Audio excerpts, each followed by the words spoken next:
Hello, everybody. I suppose it's time for another video because some things are happening. The orchids are not really doing much. The new one kind of surprised me a little bit. That leaf looks like it's going to be just fine. Right there at that white line, when I got it, it was bent up. I'm not going to do it again because it's recovering, but it was bent up at a 90-degree angle at that line. But it's out of the bag. See how it had that aluminum foil that goes up the side? It's out of that, and it is, seems to be doing just fine. On the one side, it technically goes all the way to the edge. I guess on both sides, it pretty much goes all the way to the edge. But the leaf looks like it's going to be just fine. So that's good. This leaf with the chunk taken out of it. Still chunks out of it, but that's all. The only thing that is really happening is this newest bud is opening. There's I think that's the middle child that we didn't get to see last time. Oh. If the volume just changed, or possibly went away completely, the Bluetooth decided to connect.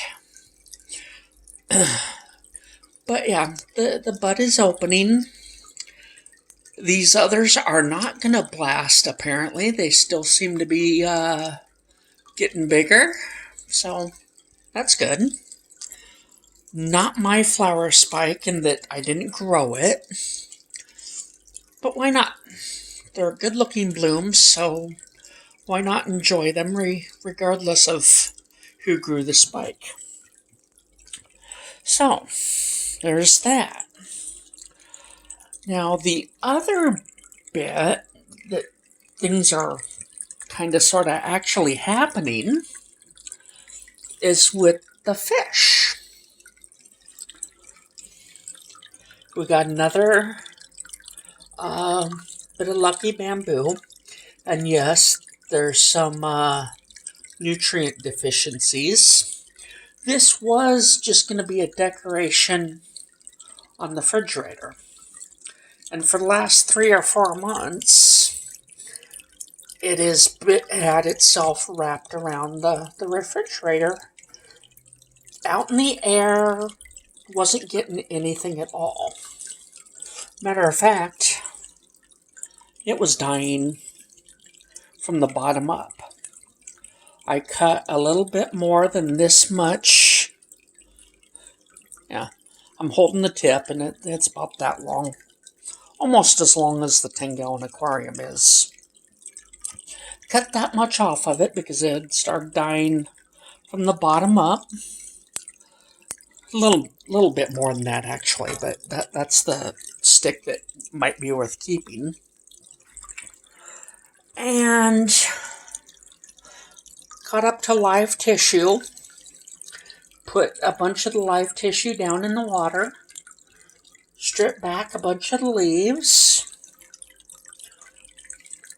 It looks like it's mainly a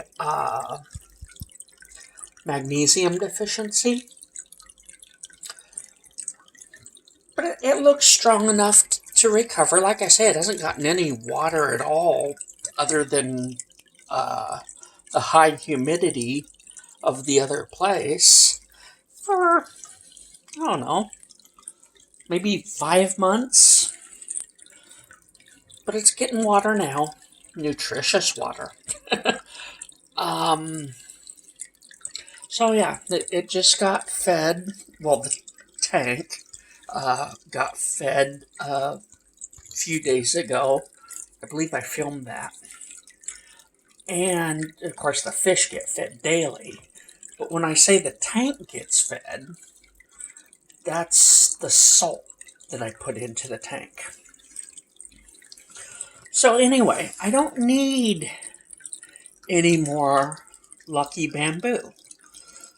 So how did that find salvation and get a reprieve?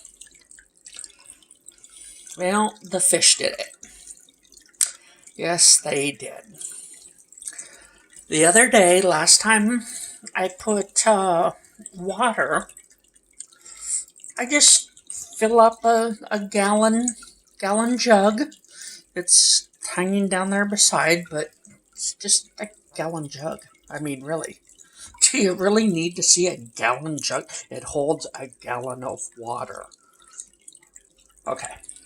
Yeah, I really don't think anybody wants to see a gallon jug. It's like a juice jug. Rinsed out, of course. I put the gallon of water in because, yeah, that's about when it gets water. The plants, you can see their green roots. Green roots. Green roots. Everybody's got green roots because they just come out, literally within like 5 minutes. They just come out from getting some water.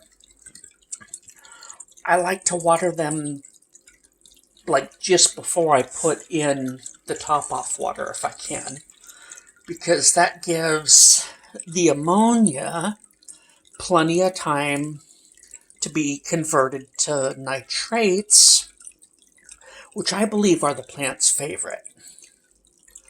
Loves some nitrates.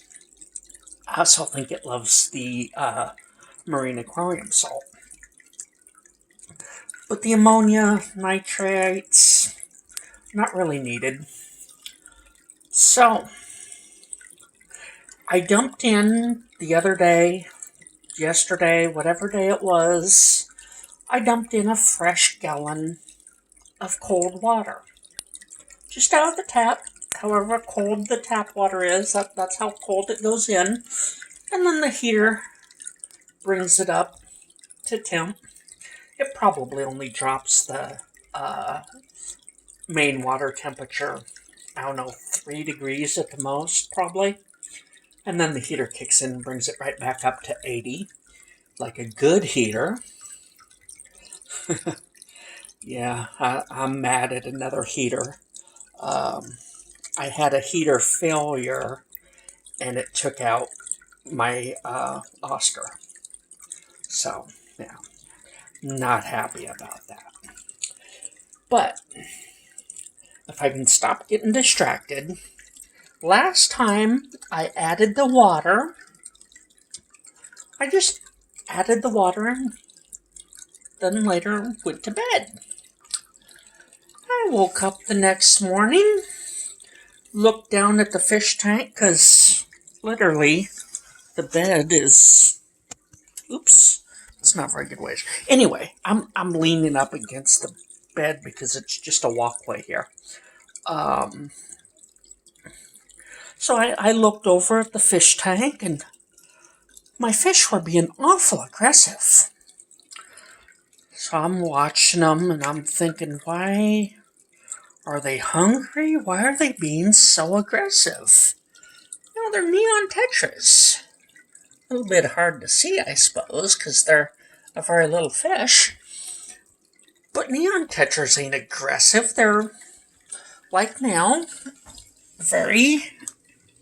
Oh, jeez, the things I do. But that's a good shot. They're very peaceful. Like right now, nobody's fighting. Everybody's at peace. So why were they being so aggressive that morning? And I thought about it. I was really kind of laying there thinking, you know fish. You can figure this, you know fish. I was laying there thinking about it, and it hit me. Lots of times, mostly to new fish keepers, but lots of times, hang on, this is starting to hurt.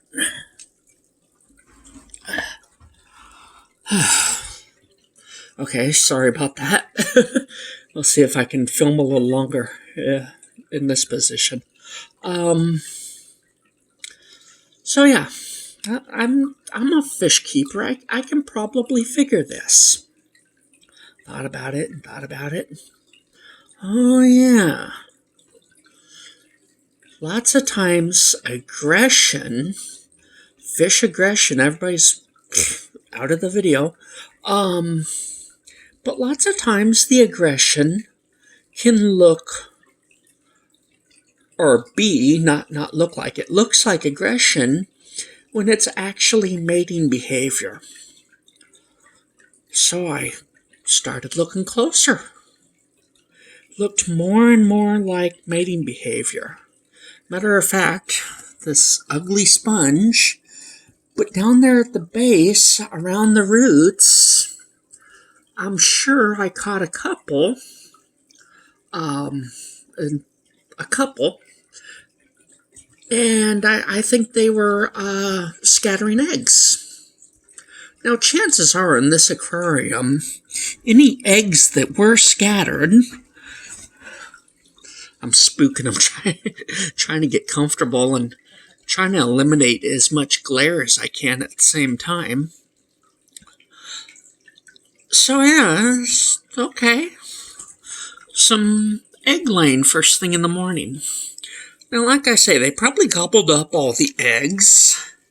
And any eggs that weren't gobbled up will probably turn into food. I suspect they'll probably hatch like tomorrow, maybe.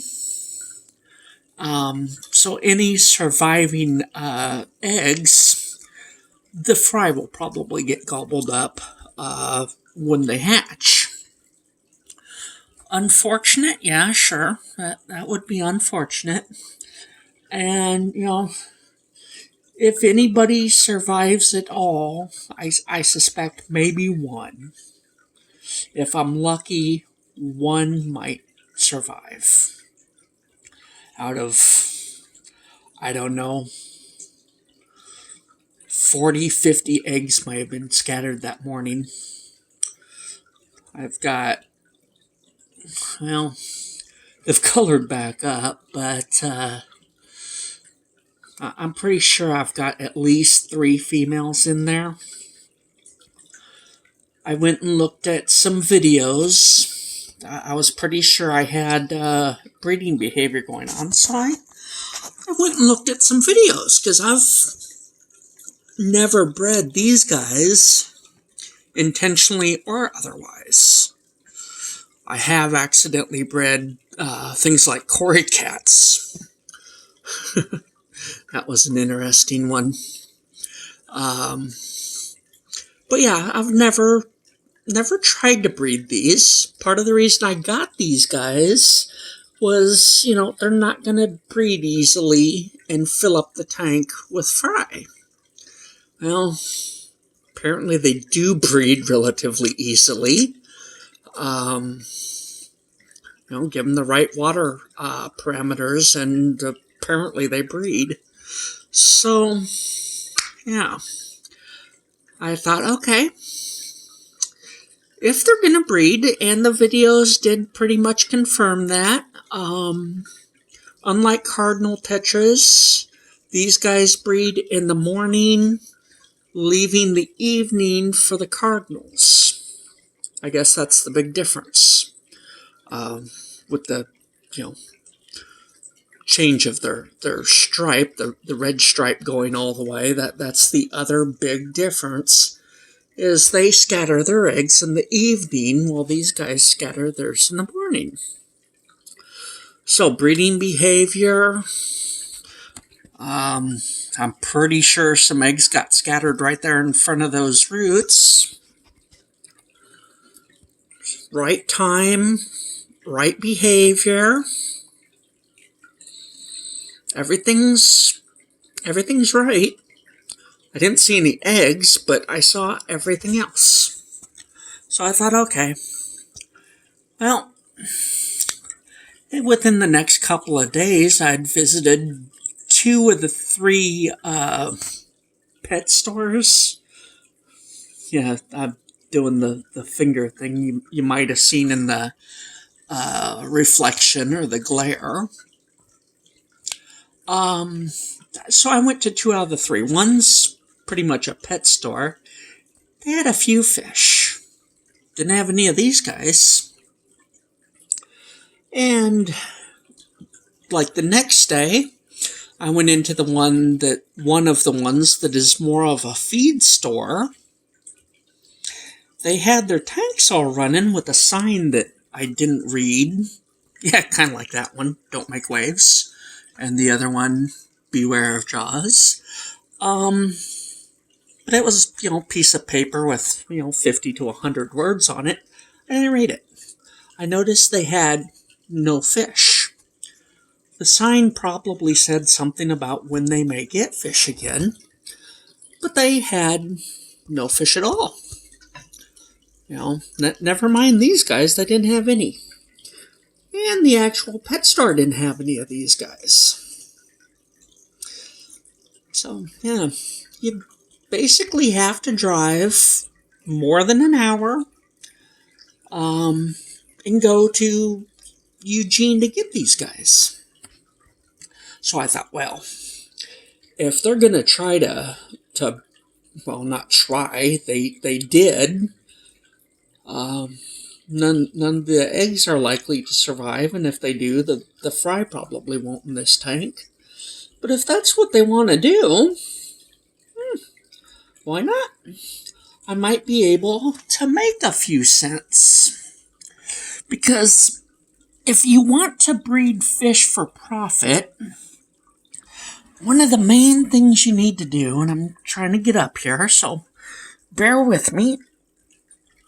One of the main things you need to do is breed fish that requires a little more than just add water. Your swordtails, your fantail guppies, your mollies, convicts. Pet stores don't want these fish because they can do it themselves just with the tanks they have. They're just add water fish. Add water, they will reproduce. So you need something that requires a little more effort.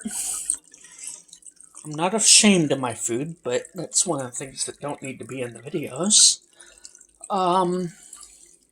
Like these guys. Now, okay, for me, they're just add water fish. But that's because, well, in part, it's because I take the time to find what they like. These guys are colored well.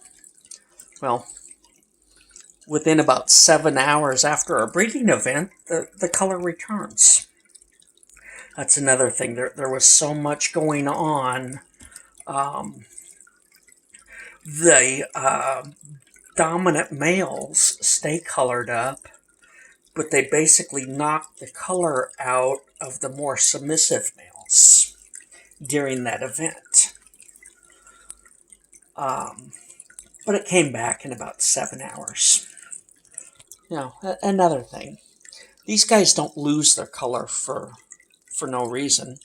Not these fish.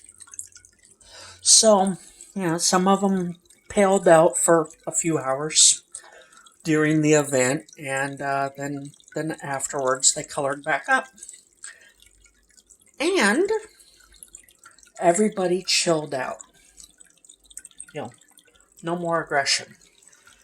When I fill this tank up tonight, there might be some more action tomorrow morning. Just because that's like a breeder's secret. If you want your fish to breed, do a water change. Well, in this case, it's not a water change, and I could probably discourage it by adding warmer water. And I might. I might actually warm up the water some, so I don't have these pointless breeding events. But if that's what they want to do, well, we're going to go blackhand for just a moment. This is a trick of Rick L's that I kind of like. It takes out the need for editing. Ugh. Okay, well, let's see if I can do this without. Yeah, we have a wall. I know that looks like mold on the carpet, but it's shadows. It's the shadows of the curtain. Yeah, the curtains, those are shadows. I looked down for a minute because it looked like mold myself. I'm like, there ain't mold growing on the floor. No, it's just shadow. I've got a spot here. Yeah, that's the bed I was talking about. And, yeah. Multi-tank syndrome. I never got over it. I just found an excuse to have another tank. So, maybe some fish breeding videos. Those are popular on the fishy channels. Yeah, I should have done the hand again, huh? Yeah, another tank. Some breeding videos, maybe. Because, let's face it. No, never mind. Never mind. I don't want that to be mistaken as rudeness. But that, yeah, I think it'll be fine. And it can start the other tank when it goes in. And, I can set up my breeding cages. I'll have to make them. Yeah, I know. I just heard about 7 people. I don't even get 7 views right away. But I just heard about 7 people say you can buy a breeding cage, install it, and, stick it in the corner of this tank even. Considering this is the tank that they're already breeding in. Yeah, I could. But those cages aren't made right. I know, they're professionally made. They're made for breeding guppies and things. I know. Yeah. But they're still not made right. I don't want to be mother hen breeding. That's when you're home, you're trying to stay home. Maybe it's not very hard because you're retired, or, you're young and it's spring break, so there isn't any school. You can hover over your aquarium and you can sit there and wait for her to drop the babies, and then when you think she's done dropping, you take her out, you put her back in the tank, and then you raise the babies in the breeder net. That's backwards. It's backwards. And you can bet on that. It's completely backwards. And when I get my breeding cages made, I'll go further into that. But first, I gotta get the tank set up over there. I gotta fill it with water and then let it run for a month. And there they go again. That won't work. There's more to it than that. Yeah.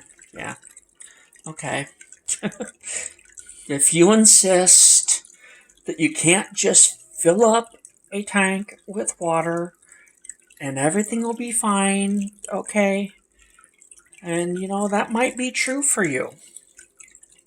Might be true for you. Kind of like with orchids. If you don't know the environment and the situation they're in,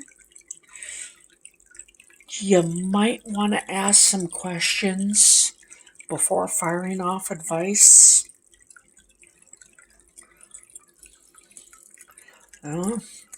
What kind of humidity do you have where you're growing your orchids? That's a real good starter question right there for orchids. I seem to have between 50 and 60% humidity.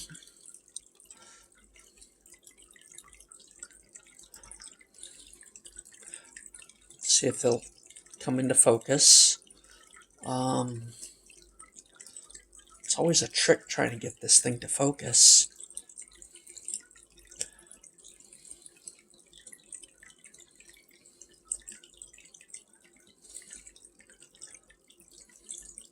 I can't seem to get the distance right. But right now it's showing about 60% humidity. So, yeah, 60% humidity. That is pretty good for the orchids in this room. The same is true with fish. What kind of fish can I have in a 10, 20-gallon tank? Well, I don't know. What kind of water comes out of your tap? What is the pH? What is the kg? What is the kg? I'm thinking of general hardness and there's another term. It's general hardness. So it's GH and KH. Carbonic hardness. I don't know. I don't mess with those two too much. Yeah. They are important when you get up to more complicated fish. My example used to be Tetris, but I'm doing this by mistake, so how hard can they be? Well, you did say you're an amazing fish keeper. That's true. That's true. I've been at this for a minute or 3.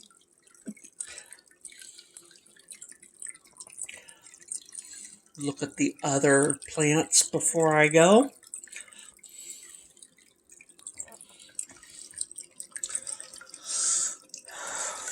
Nope. There's the other plants.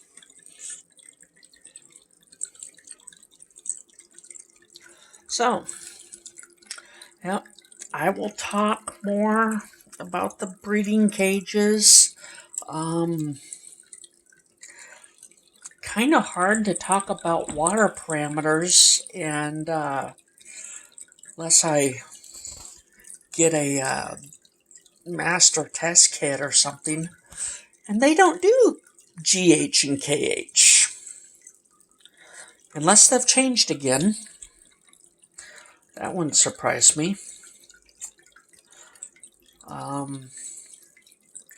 Get some batteries and a probe for my Hannah instrument.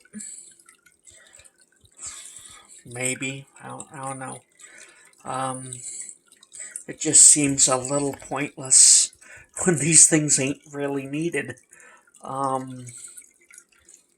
My probe has wanted to be replaced on that Hannah machine for, I don't know, 5-6 months at least.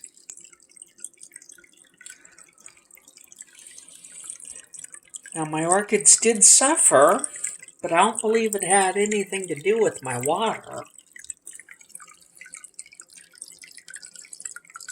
And they're coming out of it. I am completely unaware of what the TDS is.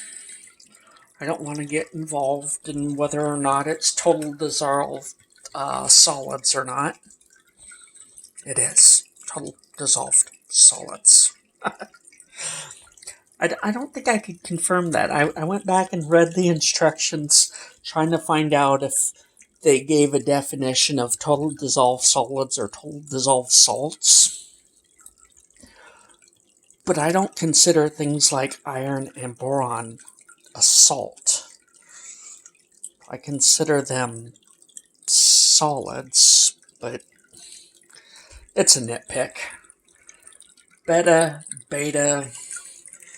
and I want to give like an orchid example too, but I can't think of an orchid name that I can do that with off the top of my head. Talumnia? No, I don't think anybody does that, but tomato? It's just words. It really is just words. It's TDS, total dissolved something. Kind of like that. Total dissolved something. Okay, I have been rambling for how long now? So I think we'll call it good. Like I say, I'll get that other tank set up in a day or two. But it's a lot of work. Those tanks weigh 45 pounds, and that's if it's just the glass. Yeah, maybe you can guess how big the tank is. I gave you the weight. Just the glass, not the gravel, not the rocks, certainly not the water. Just the glass. 45-pound aquarium. Okay. Talk to you next time.